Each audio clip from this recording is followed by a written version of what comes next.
I might have had a TV series and written a best-selling book about survival. I was a former Navy SEAL, but I can tell you I never imagined I would live through a global pandemic in my lifetime.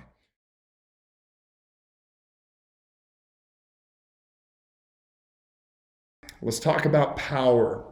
You need to kind of have a game plan of what am I going to do if I lose power. We're talking about heat, lights, refrigerators, etc. Most people do not have a generator. One that I have, it's made by 4 Patriots, the Patriot Power Generator. Basically, its entire purpose is to keep essential items running. 4 Patriot Power Generator, I highly recommend you check it out. They're amazing. I've got 2. I've used them. They're awesome. So check that out. Let's make sure we keep all of our electronics, especially our phones and computers, powered up. Make sure you fill up your vehicle full of fuel and do not let that get below half a tank. I say in general, but specifically during this pandemic that we're dealing with. I get this question all the time, and that's the topic of home defense. Do not go out and buy a bunch of guns and ammo right now. I know it's happening. It's not necessary. That said, as time goes on and as this lasts longer and longer, people are naturally going to start losing their patience. Look, in situations like these, we see the best of people, and unfortunately, sometimes we see the worst of people. So, first recommendation, do a threat assessment. And it's as simple as walk around your home, walk around your property, and say to yourself, if I was trying to break into this home, where would I do it?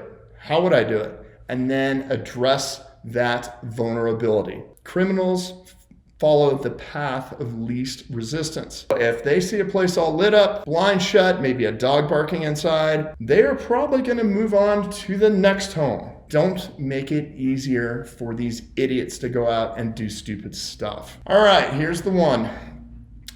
Firearms. I make this really simple. I'm going to ask you 3 questions. If you cannot answer yes to all 3, then we'll talk about a home defense option. Question number 1, are you going to be willing to train and be very proficient? Question number 2, especially if you have children in the house, are you going to be able to safely store this firearm? I highly recommend, especially for handguns, they have a fingerprint vault. It will only open, and it will open almost immediately if you put your fingertips on it. Question number 3. If you find yourself in a life-threatening situation, are you going to be willing to use this firearm? All right, so if you were able to answer yes to those 3 questions, be safe, be trained, be proficient, and if you have to, be ready to pull the trigger. If you answered no to any of those 3 questions, then my recommendation to you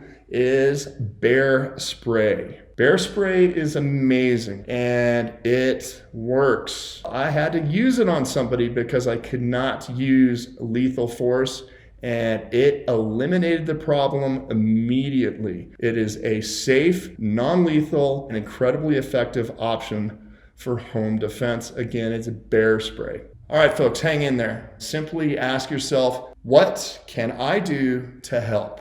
Be a survivor, not a statistic. It's Cade Courtley out.